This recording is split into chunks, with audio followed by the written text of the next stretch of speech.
All right. Thanks everyone for being here. Appreciate your time. Hopefully, like I said, we can provide you some real value today and help you get to the next level with open to close.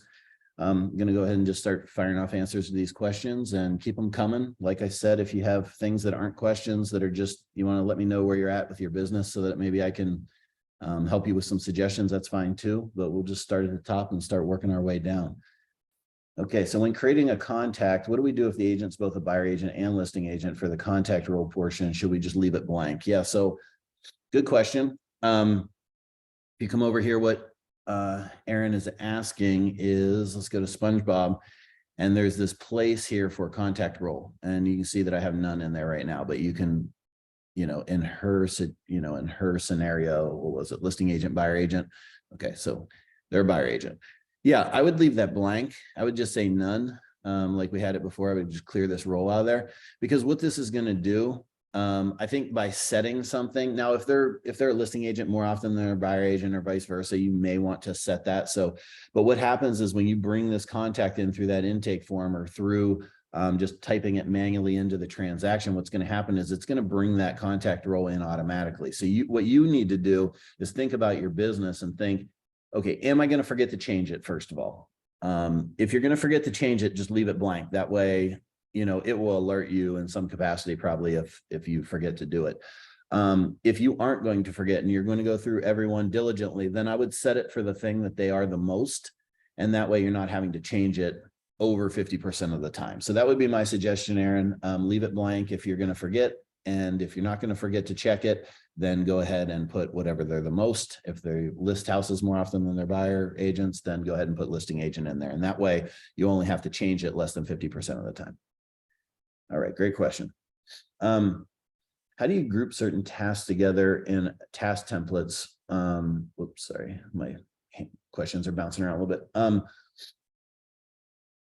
When we implement a task template in a transaction, we only have tasks that apply to that transaction. For example, if there's no HOA, I can unselect a group of HOA tasks that are not visible for the transaction. Yeah, so this is let me go through a couple of different scenarios here. So first of all, what Aaron is asking is, how do we group the task template so only the right things are coming into the transaction, right? You don't want to have one task template with 400 things in it, and then you're just saying like, anytime a transaction started, I'm going to apply my buyer template, task template. That is probably not the best use case with our program.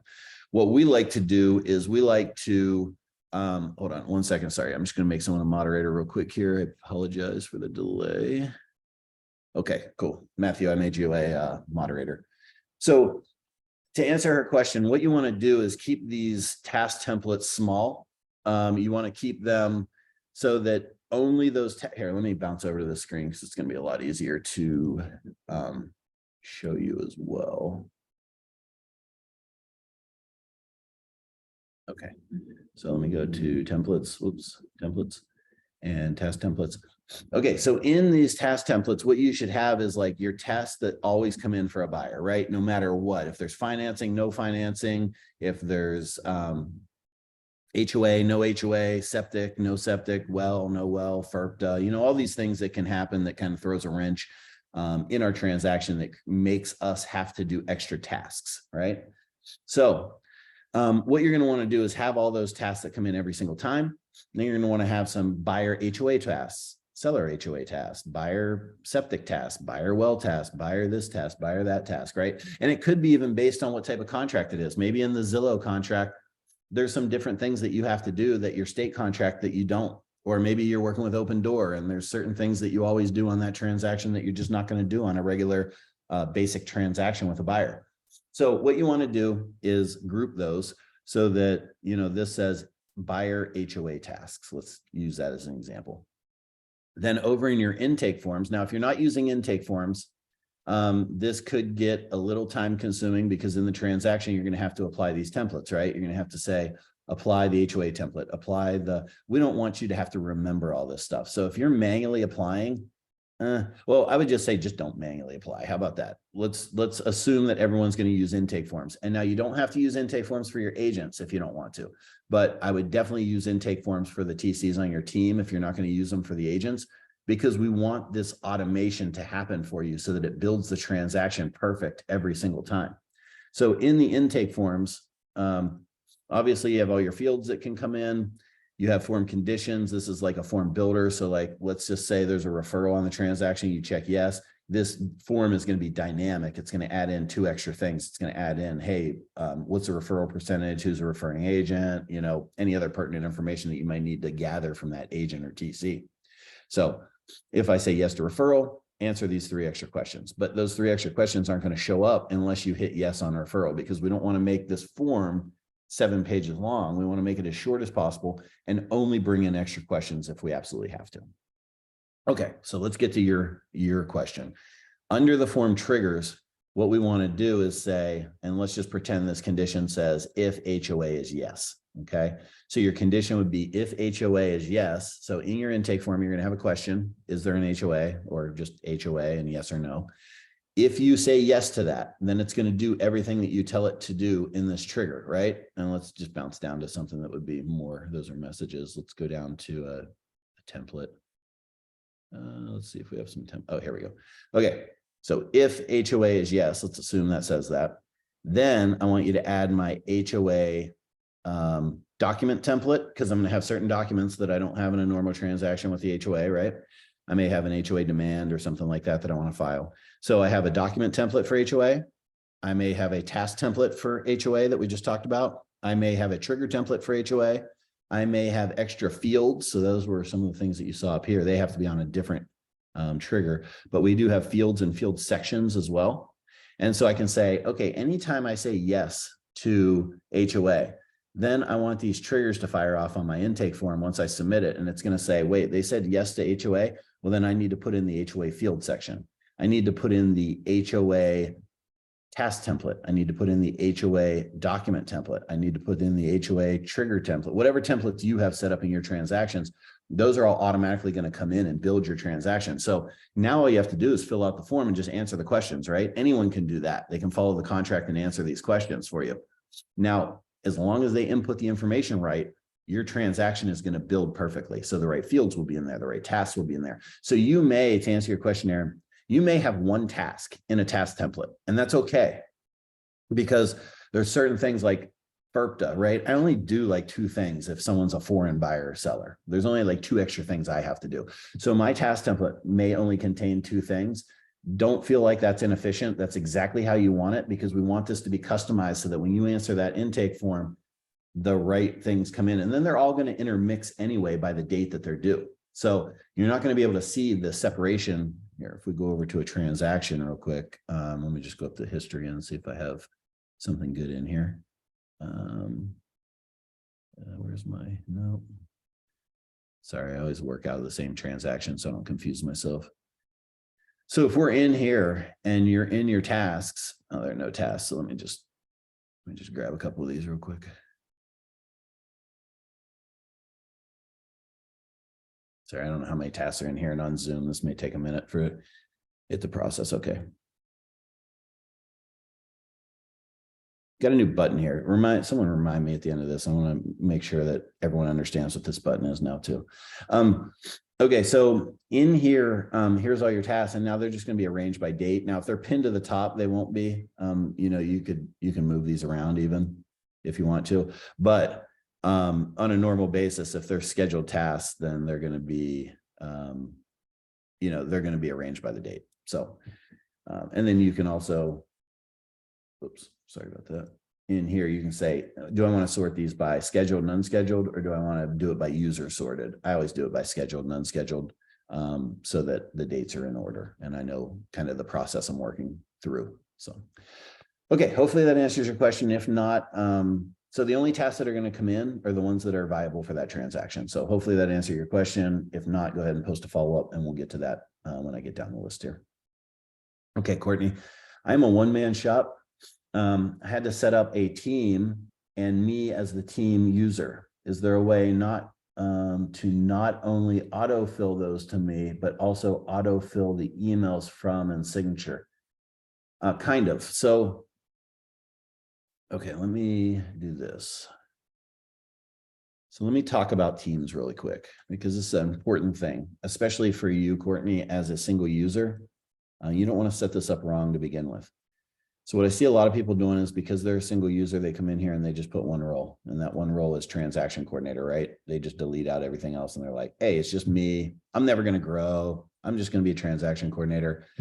I would say that you never know what's going to happen in the future. So I would set this up for 10 years from now on what could happen. So could I be a 5,000 transaction a year TC? Who knows? Who knows what direction and what goals you have. So what I would do to set that up right is, even if you're one person, I would have all the roles that you think that may be in the future or that you would need to run a big company.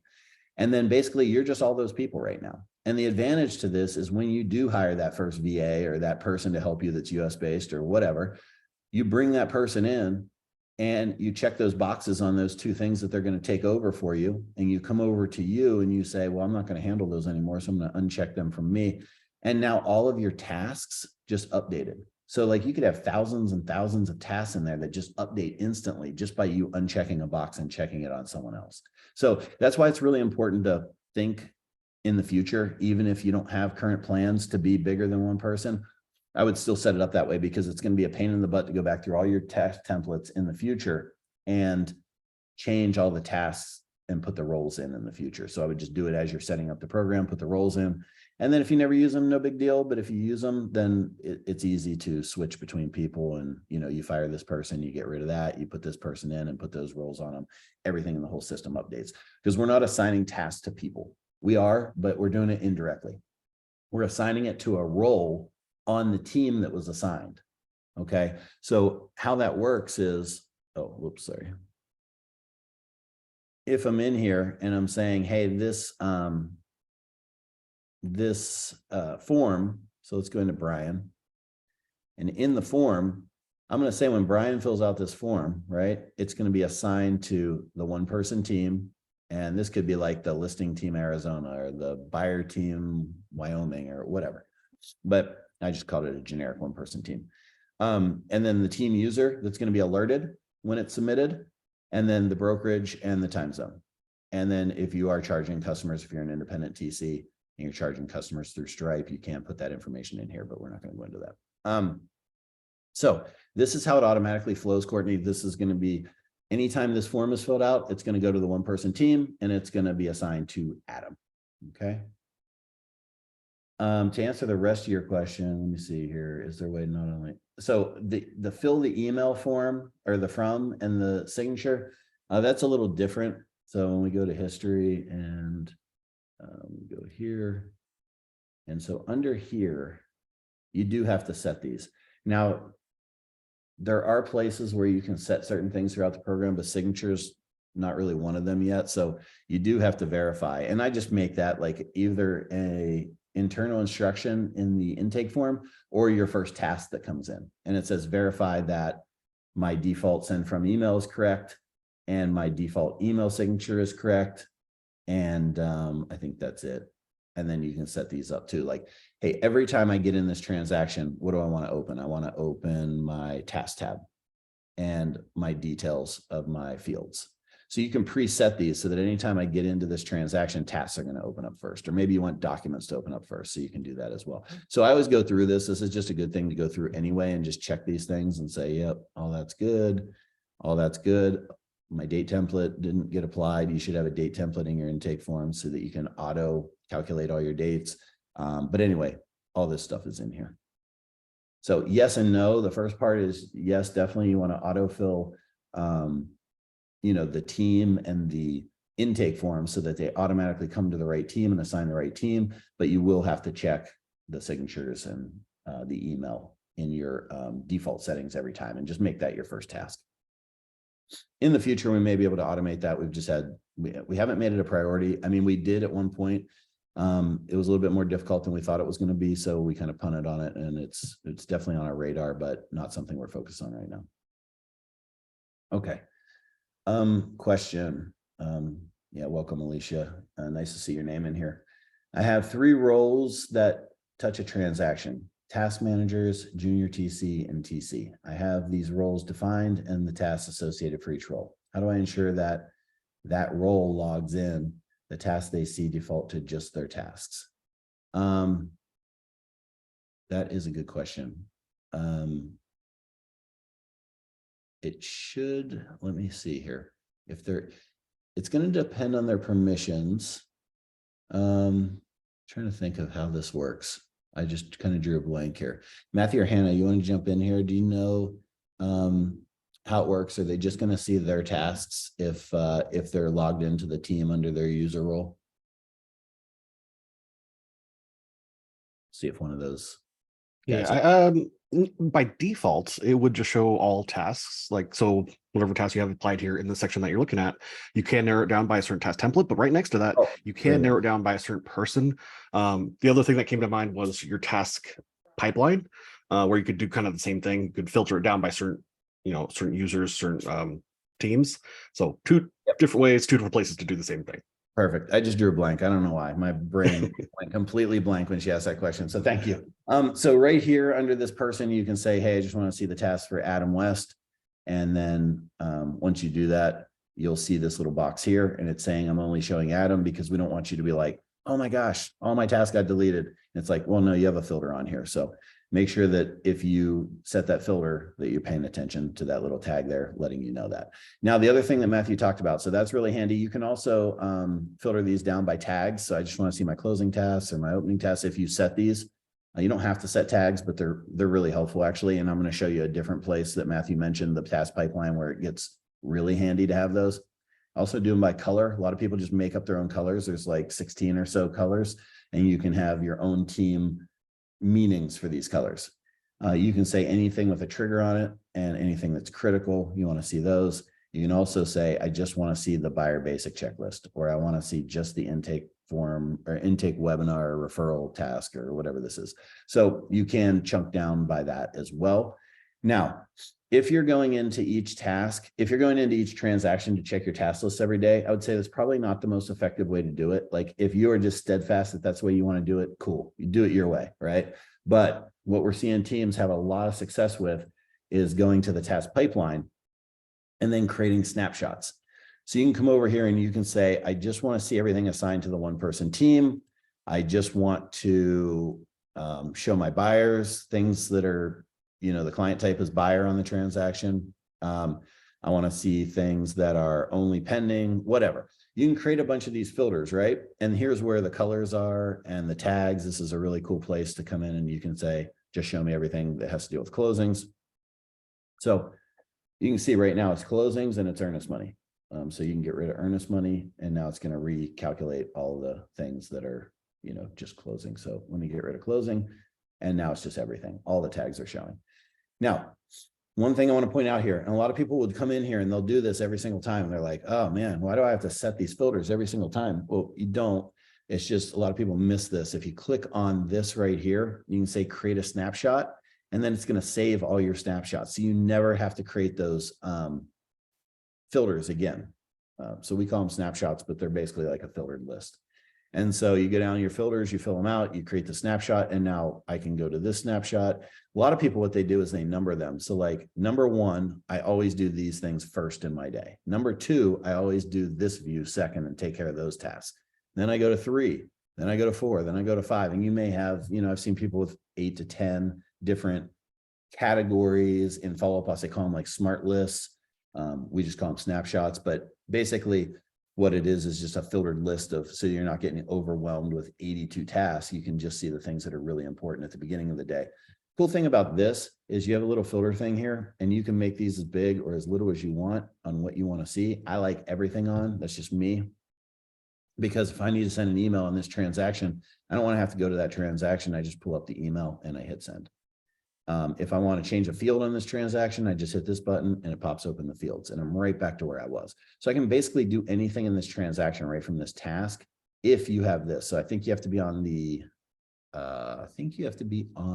second tier plan for this. I believe it's pro plan and up. We do have some follow-ups from Alicia regarding this view. So Alicia, I would definitely double check which plan you're on. Because on the pro plan, you are able to make very, very specific drilled down snapshots. You'll be able to filter by that team and that user so that when your task managers log in, they'll only be able to see the task manager's snapshot.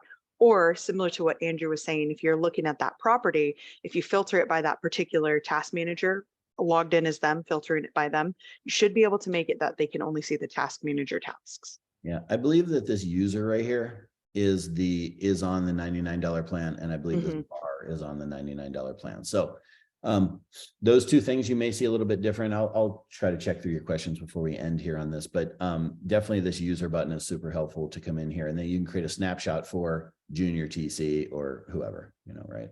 So anyway, get familiar with these buttons because these are great shortcut buttons on everything that you might need to jump to really quick and then jump back into your task pipeline. You also have the snooze button. You can do a date, or you can do any of these quick options, or you can just drag it. You can just drag it over here and push it over there. There's tons of stuff in here. So anyway, you can look up here too. There's sort, color, all kinds of good stuff. So, okay. Let me go to your other question. Can a contact be 2 roles in a transaction specifically? Yeah, you just have to add them twice. So what she's asking is, in this transaction, someone is not on mute. So if you can mute, please. All right, cool. Okay, so in here, what was the question? I lost my train of thought there. Oh yeah, specifically for 2 roles. So what you would have to do is come into your contacts, and you would just, so Dan's in here right now, and he is a buyer. I'm just going to add Dan again. I don't know why I don't have Dan in my database right now, but whatever. You just add Dan again, and then you just set buyer. So he'd be in here twice, one as a buyer, one as a seller. We've talked about maybe creating like a list here of all the things that they are. There's some back-end stuff that just makes it a little bit harder to do that. So right now, just go ahead and add them. If they're 3 things, you got to add them 3 times in the 3 different roles. What does user sorted do? So that was back on the other screen. I'm just going to go through Alicia's follow-ups here so we can knock all those out when we're talking about it. Yeah, user. So this is what I was talking about. You can come in here and say, put whoever your TC is, so they can have their own list. Just show me the things that are for Adam or for Lois or for Maria. So there's an agent that has a team and she's already using OTC, but looking for a TC to user system. Oh, I might know who that is. Is there any way to link the system so the TC could use their normal account and still have access, or would the TC need? Yeah, they're going to have to sign into 2 separate accounts. Unfortunately, there's just no way to delicately do that with our system because of the way transactions are set up. Now, in the future, there may be like a admin, like view panel where you could give certain people access to certain things.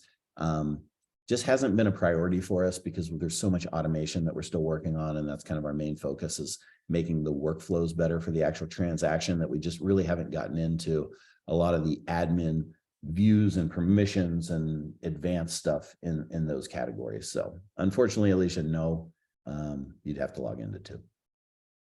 Okay, cool. Let me take this one off the list and we'll jump back up here to the top. When a new intake form comes in, welcome Brandy, appreciate you being here. When a new intake form comes in, how can you view the details they submitted?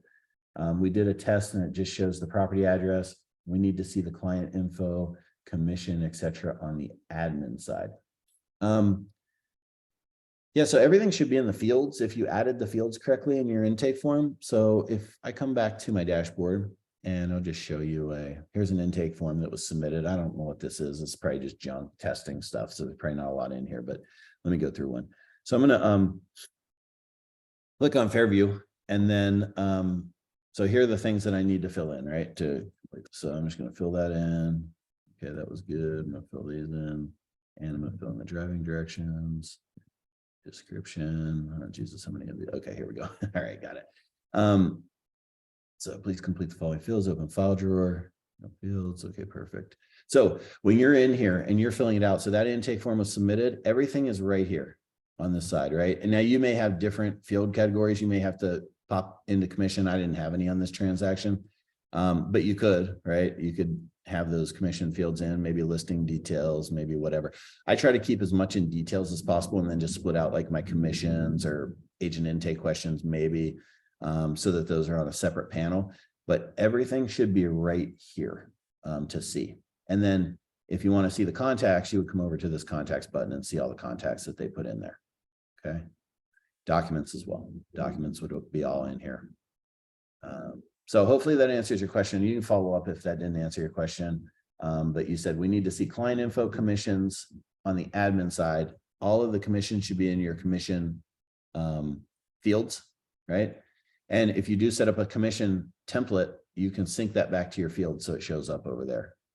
And then the client information obviously is just in the contacts, so that will come in right here. And then you can approve your intake form.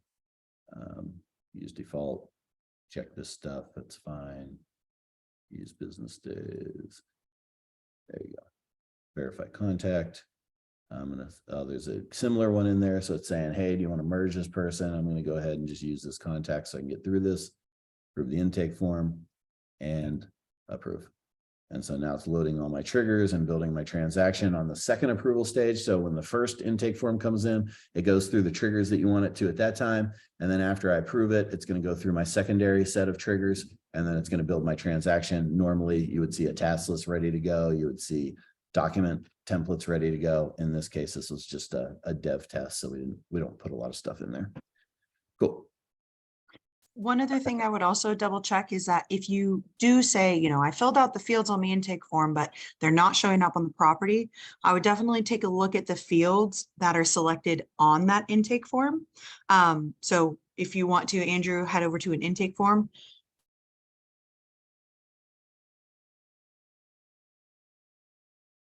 So Brandy, if you're seeing it, you know, we filled out the fields, but they're not showing up.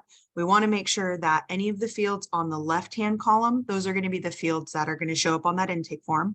And any fields on the right-hand column with those green and red buttons, those are going to be what's going to actually come onto the property. So if you're filling out fields on your intake form, they're showing up correctly, but you're not seeing it on that property, definitely come here back to your intake form, double check that you have either the green buttons selected so they come on, or the red buttons if you need to make any fields required after submission.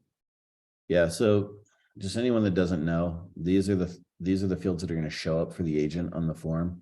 The red over here is required by the agent to fill out. Just be real careful with the requireds. If they don't have that information, they're not going to be able to submit the form. Then you're just going to cause more issues for yourself. These ones are on that second approval stage that I just went through. So if you want the TC to have to put in like the inspection number of days and the, you know, all the other stuff that you don't want the agent to fill out on the form, that would be these for them to see them and be visible in the transaction. And then the required ones would be the ones that they're actually required to put in before it can become a transaction. So be careful on these as well. There is another way to get fields in here as well through form triggers. And you can say, if I said yes to HOA, then I want to bring in the HOA field section into the transaction. So that just means it's going to be visible over in the transaction. So that field section for HOA would appear here when it comes in. So, all right.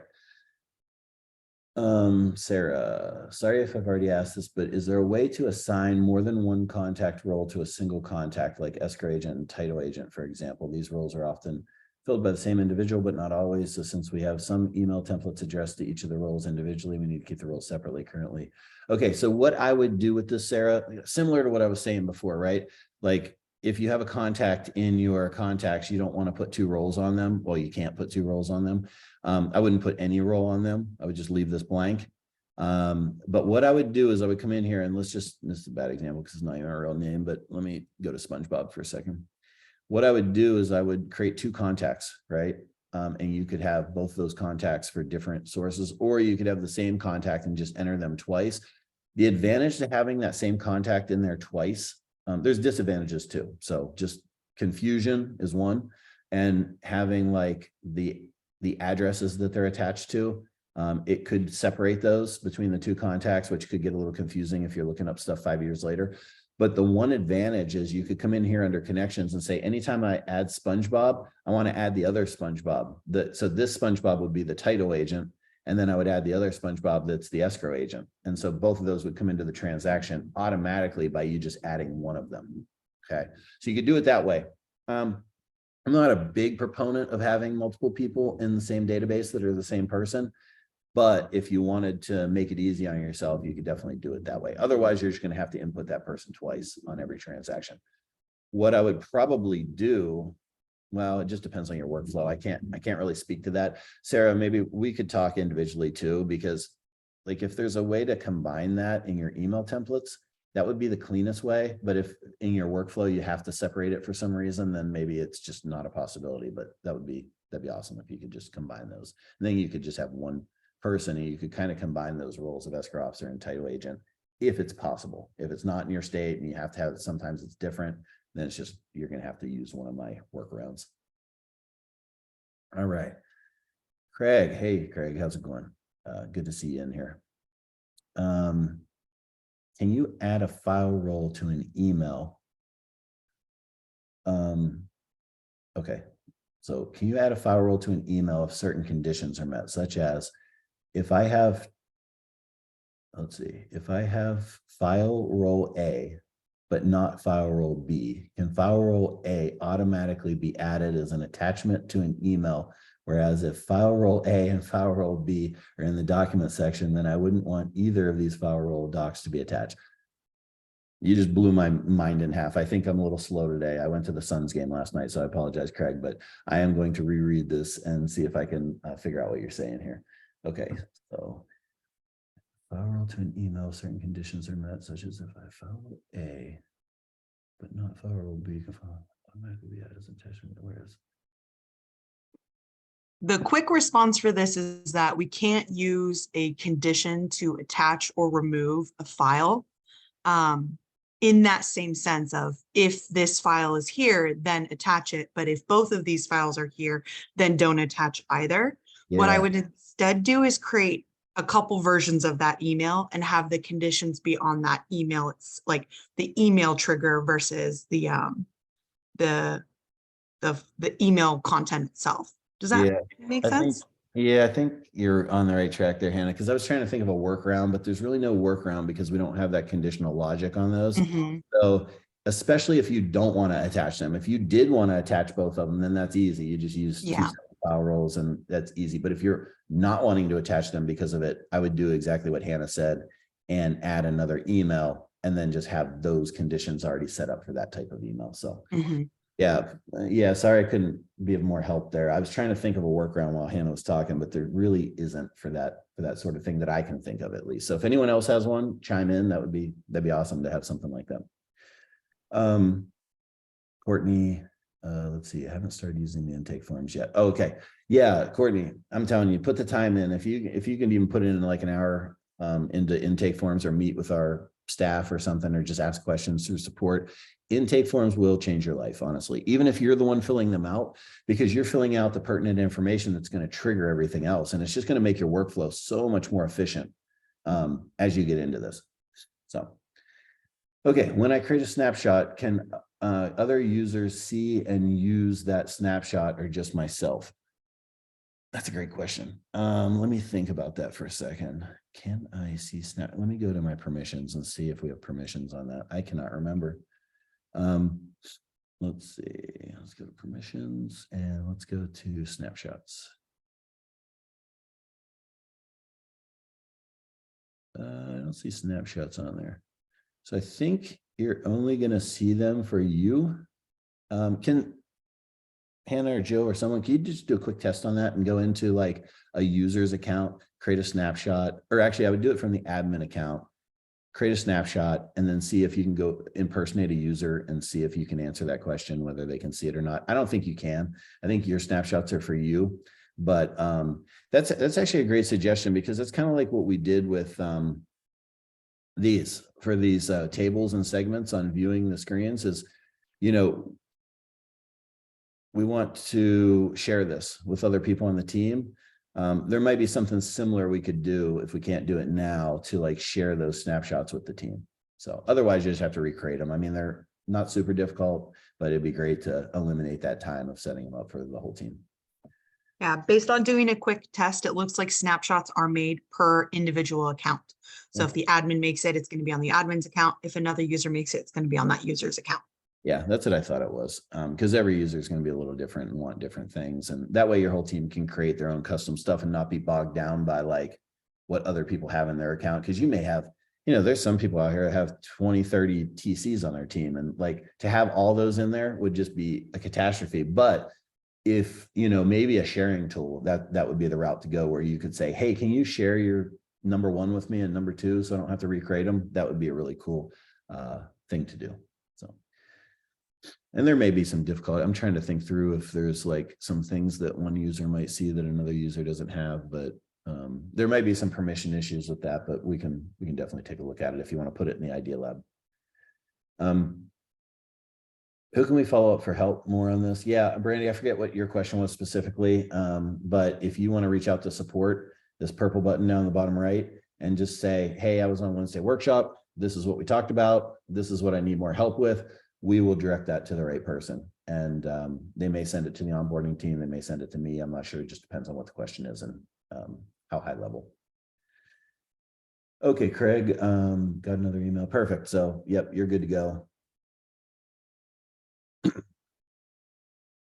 How are TCs tracking referrals when we don't have a property address to attach yet? Oh, referrals for, okay. Example, we know the referral is for the purchase of a property, but the buyer is still looking. And is there a way to still enter in OTC in a shell file that could have the agent and client info and then update the property? So great question, Naomi. I would say that's more of a CRM type activity. So I would say if you're using a CRM like Follow Up Boss or, you know, whatever you're using, I would say that that's a better place to track referrals. Now there is a workaround. You could kind of fudge the system a little bit. And what we do is we would create an intake form for a person. And so basically you would just delete out the address part and you would just put a person's name in here. And then you would have a table for that. So you would have a table for people or referrals, right? And then you would have all of those names, and then you could actually track tasks and custom fields like a transaction, but it would actually be a person. Okay. So while we aren't a CRM, you can kind of, I guess, manipulate the system a little bit to create a CRM of sorts, because now you could have an intake form that says, hey, and you could have a separate field section for that. So you could have separate referral fields that you want to fill out for a person. You could say like date of the referral, follow-ups, tasks, all those certain things you could actually do within quasi person. Now, these people that you create over here through an intake form are not going to be in the same database as the contacts are contacts. So just be aware of that. This is something that you would have to check, because you would have your health bars. You'd have to set up a certain process for making sure you check on that and things like that. But you could do it if you have a CRM, like a Follow Up Boss or something like that. I would say just try to do that in your CRM. I think it's going to be a better process. Yeah, you can definitely add quite a number of notes. If you're not worrying about having to reach out or keep that relationship up between the two, you can add quite a number of notes in the contact details themselves. You can add in a contact without it being associated to a property as well. So if you needed to add in, pop in some quick information here, exactly what Andrew's doing, or maybe this is something that's like a reoccurring thing. So maybe you want to add in some tags, or we want to add in, different information. You can kind of add it onto the contact record itself. And then obviously if you make any connections to Follow Up Boss afterwards, that information can sync over. So there's a couple ways around it. It just depends on how in depth you need to keep track of that referral and the communication between the two parties. Yeah, so there you go.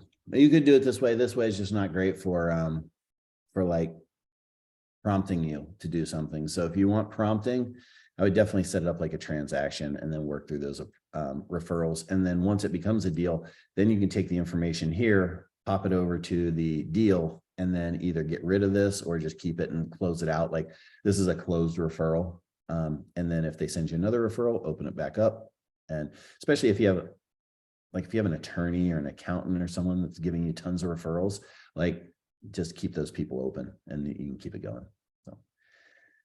Can the completion of a task update another field? No, but that is definitely on our radar. Example, I have an HOA field as a milestone. When I complete order the HOA docs, can I trigger the HOA field to change to ordered? No, you cannot at this point, but that's something we're definitely looking into, something that I would love to have more updating fields from other actions, not just tasks, but when this email goes out, update this field. If this, whatever, you get the point. Like when this document gets uploaded, complete this field or whatever. So it's complex. very complex. Date added. Oh yeah, great one. That's one that I would love to have, because that date now can trigger other dates. It can trigger emails. It can trigger, send this email 1 day after this date, or 2 days, after this date, or you can get really, really advanced and have a really complex workflow with updating fields. We haven't put the time into it because it is a beast. That's going to be a beast for the development team to create and try to safeguard users from hurting themselves. And it could be really destructive on a transaction if you start getting a lot of automation that people don't even understand what they're doing and putting it in there. And then all of a sudden emails are going out and things are happening that, they didn't necessarily intend to do. So one of the things we want you guys to get real good at is testing. If you do one little thing in the program, don't waterfall this thing, right? Don't do 10 updates and then test it. Do one update and test it. Do another update and test it thoroughly. Run a transaction, run an intake form through it, see how it works, see how it looks, see how the formatting looks in your smart blocks before you're using these. Without proper testing, you can get yourself in a real bind. And I know how busy you all are because I've done your job before, and you get so busy and so overwhelmed and you never know when it's going to hit, right? And so what you don't want is to get in one of those busy spells where you're just totally overwhelmed with the work that you have, and then find out that one of your smart blocks isn't formatting right. And now you have to stop everything that you're doing to go figure this out. That's not a good scenario. And you're going to end up tearing your hair out and becoming really pissed off that you didn't put in the time up front to test those. So if you have not even if you have the time, don't implement something in the system without testing. All right, cool. Great idea though, Alicia. I believe that's already in the Idea Lab, but go ahead and pop it in there. We're upgrading our Idea Lab, by the way. Like, we were going through on a quarterly basis and looking at your stuff and then seeing, what was going to hit the 80% of people and what was going to have the most impact and the most time savings. And that's kind of how we assess things. But the Idea Lab was kind of stagnant, or it was very, what do I want to say? Non-dynamic or static. And so what we're doing is we're doing some upgrades. So there's more notes that we can give you on like where we're at in the process, and give you guys a little bit more feedback, so that if you had a suggestion in 2019, well, and it's not getting done, you're going to get frustrated if you don't know what's going on. And if we determine it's just not something we want to do in the program, we want to be upfront with you and explain why. And maybe you can explain better on why it is needed and why other people would use it. And so we want to get that communication a little bit better between us and you on things that we need to put in the program. So that was a long way to say we're updating the Idea Lab. Sorry for the diatribe, but we really want to get the communication better with you guys so that we can add things that you want. Okay, is there a way to create a mini essential file to download for corp records? Example, a final one sheet, contract, and just a few specific disclosures. If so, can a template be made so you can tell the system not only to download these items without having to scroll through and select? Are you trying to create, Naomi, I'd love a little bit more information on this. Are you trying to create like at the end of the transaction, kind of an audit file that you're bringing out of the system? You're like saying, hey, I always want to grab the contract, and I want to grab these 2 other documents, and I want to grab this field data, and I want to grab these contacts, put them in like a zip file. Okay, gotcha. Yeah, she said yes for everyone that can't read my screen. No, but also definitely something that's on our radar. We've been talking a lot about this lately on like, hey, at the end of the transaction, could we just hit a zip and like zip everything up somehow in a nice usable fashion for the future, and make it so that like, even if you're not on OTC in the future, right? Like, let's say you close down your business next week, but people are still going to be calling you, right? A year later, 2 years later, who's the escrow agent on that file? Or where do I find this? Or where do I find that? To have that zip file be accessible, like in Google Drive or Dropbox or wherever you use. So great suggestion. Definitely put it in the Idea Lab if it's not already in there, but that's already on our radar and already on our boards. But the more people that suggest it and like it, the further up the totem pole it will go on order of putting it in the program. Okay, will you be adding the ability to upload listing documents to Skyslope?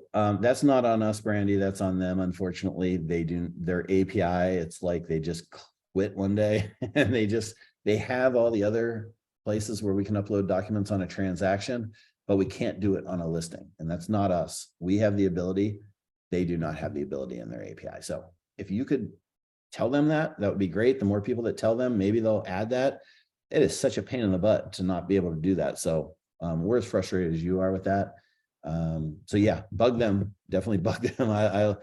I'd love to see that added because it would just add so much to the workflow of using Skyslope. Is there an update on when agents will be able to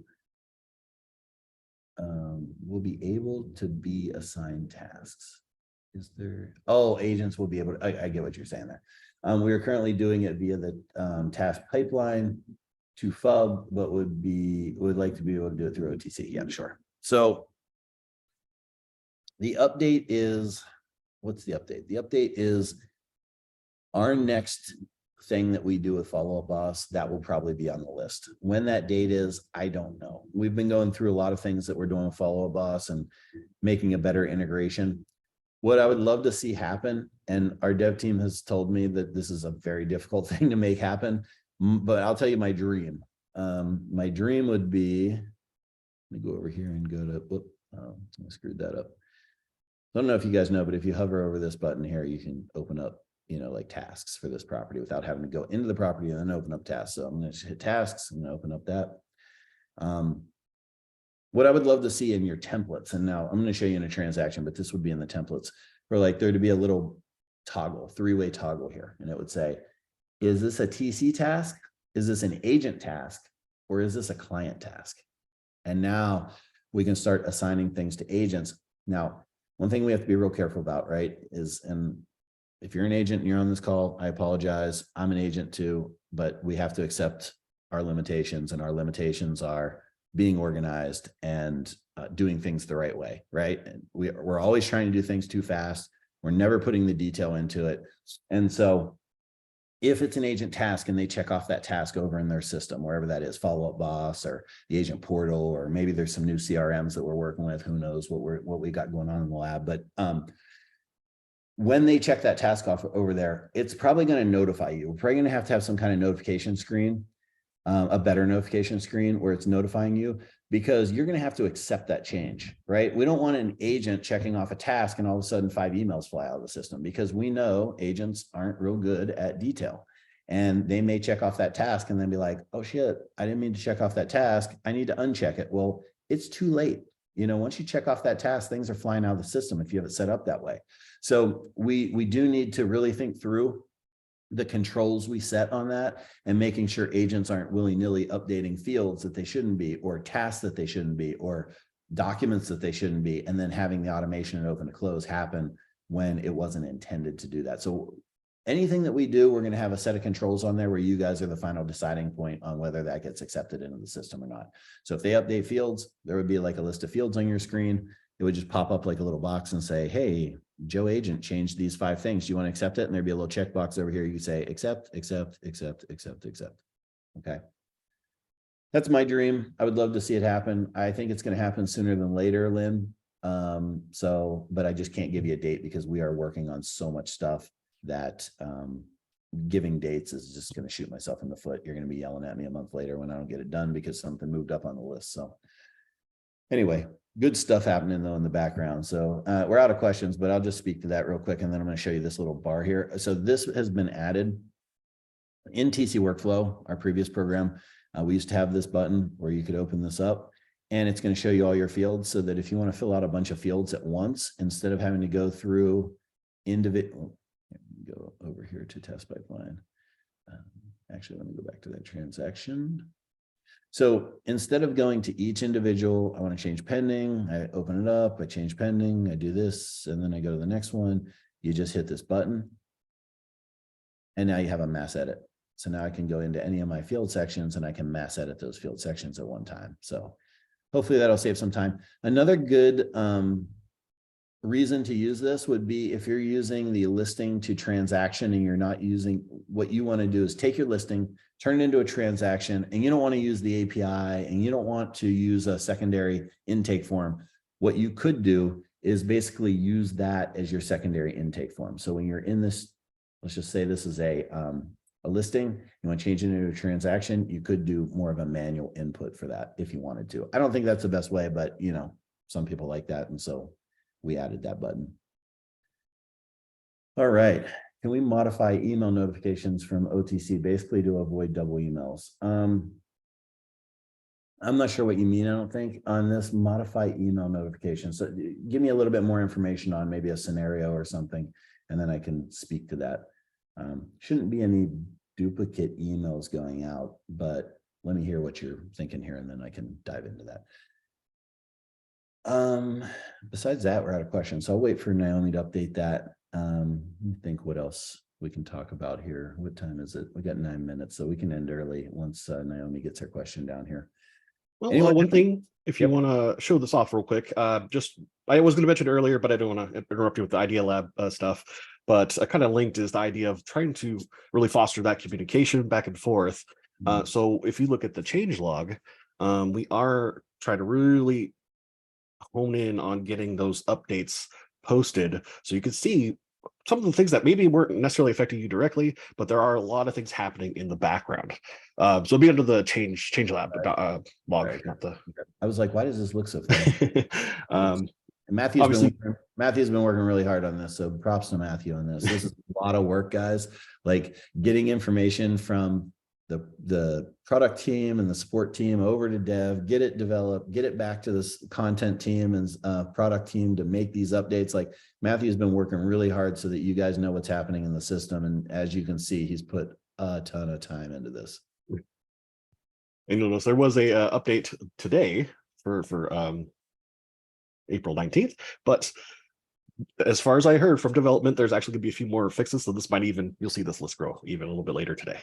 The dev team has been killing it lately. And honestly, for how small we are, they have been just pumping updates into the system. And it's hard for, Matthew is basically our product person. So like, it's hard for him to keep up with everything that's going on because he's taking care of tickets and, coordinating with dev and support and all this stuff. And man, we are pumping out stuff faster than he can even get it documented and into the system and, creating articles and all that stuff to help you guys with these new things. So props to you, Matthew. Thanks for doing this. Oh, my pleasure. Thank you so much. Oh, the other thing that I saw, and Naomi followed up with her question, but let me go over to, and this is really important. A lot of people have requested this, and we kind of released it without telling anyone. And so, because we are going to add another piece to it, and that's why we didn't tell anyone quite yet. But if you guys want to get ahead of the game and you're in a transaction and you want to email and put this email in the CC line, okay? You can copy this just by clicking on it and putting it in the CC line. And what that's going to do is any replies to that are going to be over here in your emails, and they're going to be under property emails. And there's going to be a string of all the emails that you've sent out on this property. So that gets you your replies back and forth. So you don't have to hop over to Google Drive or Gmail every single time to see what's going on. You can just put this in the CC. If they reply all, yeah, you can put it in the BCC. That's fine. The problem is right now you can't automatically do it. You have to manually do it every time. But what you could do is create a contact for the time being and say property email address, and then copy this at the beginning of the transaction and put it in there. And then in your templates, you could say, send this to property email at CC property email address or BCC every single time. What we want to do for you guys in the future, so you don't have to go through all of your templates, is go ahead and put an option in your global settings to say, CC this on every email or BCC this on every single email. And then you can just check that box and have it as a global setting that happens every single time. But if you don't want it to happen every single time, you can go back and edit your templates and add in this person, right? I'm air quoting, you guys can't see it, but this person would be the property email address, and that's going to keep your correspondence going back and forth and keep that log going in this property email section of the emails tab in the transaction. And eventually this is going to tie back into, sorry, I can't remember who asked that question, but the zip form or the zip folder at the end, then it could maybe grab this as well and put that in that zip so that you have all the correspondence. It would grab the messaging, it would grab the texting, it would grab the emails, and it would just bundle that all up in a nice little zip in case someone audits you in the future. I think I lost the update to that question. Yeah, it looks like it accidentally got marked off. I could read to you just so you don't have to go searching for it. Okay. Naomi was clarifying when emailing or CCing the OT file file email, which she loves. I'm getting the email from OTC to her Outlook that your email was received and wondering if they didn't want that notification, could they turn it off? Oh, yeah, throw that in the idea lab. We could probably put a global setting the same time we're doing the global setting for the property email here. We could probably put a global setting in there for that to just turn that confirmation off if you want that. Yeah, I don't think that's honestly, I don't think that's a big deal at all. That could definitely be added to that.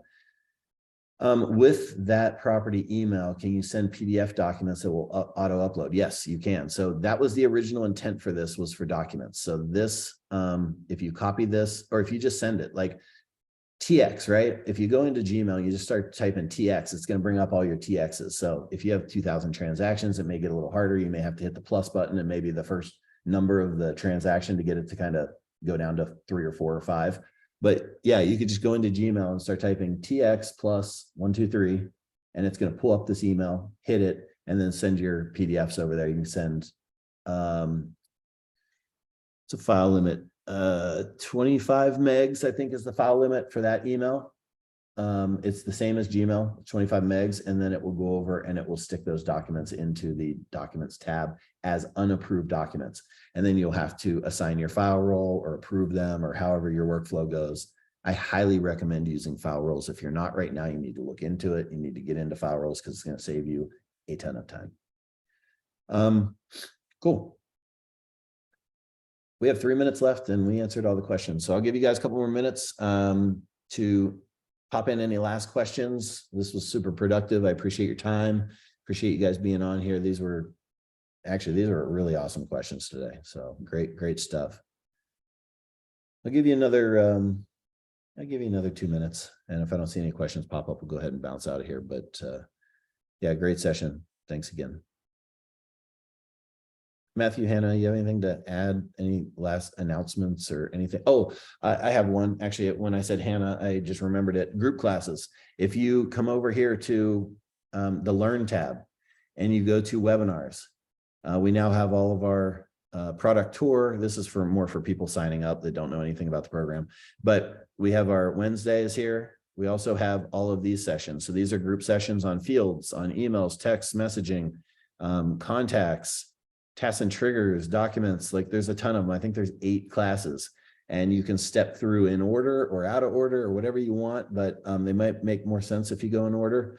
But all these are here and you can just sign up, and these are recurring classes. So I think you go through the set of 8 every month or 2, I think.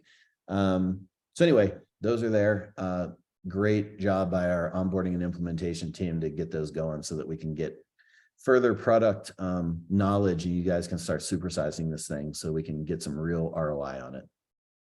Definitely. Yeah. This evening, we're going to be going over settings and integrations. So if anyone wants to join that, it's going to be an hour after we end this call. So 1 p.m. Pacific Standard Time, we're going to jump in and go over settings and integrations for open close. If you feel like you're a little lost, or even if you don't feel like you're a little lost, these classes, I'm sure you will pick up a nugget on every class of something you didn't know that will really improve your workflow. So definitely join the ladies on those.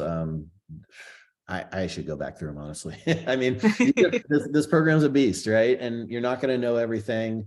You're not going to, I blanked out today when someone asked me how to do users, how to just see the tasks on users. I totally blanked out. So like, don't feel bad. This is a big program. Even one of the people that created it, I forget what's in this program sometimes. And so the more little nuggets that you can get and implement those to automate in your workflow without having to remember, just have them happen, the happier you and your team are going to be and the more productive and efficient you're going to be as well. So, okay, no more questions. Thank you to the team that was on here to help me today. Appreciate you guys. Appreciate everyone that was on here. We will see you same time, same place next week. I will not be here, but Jana and Hannah and Matthew and Jill will be here to take over. I will be at the Wailopo conference in Orlando. If you're going to be in Orlando, reach out to me. Let's have coffee, lunch, whatever. And I can even look at your system while we're there. But I will be in Orlando for Wailopo on May, I think it's 3rd and 4th. So hope to see you guys there if you use Wailopo. If not, then I will be back in 2 weeks, but the ladies will take over this and Matthew and give you a good Wednesday workshop next week. Have a great week. Talk to you soon.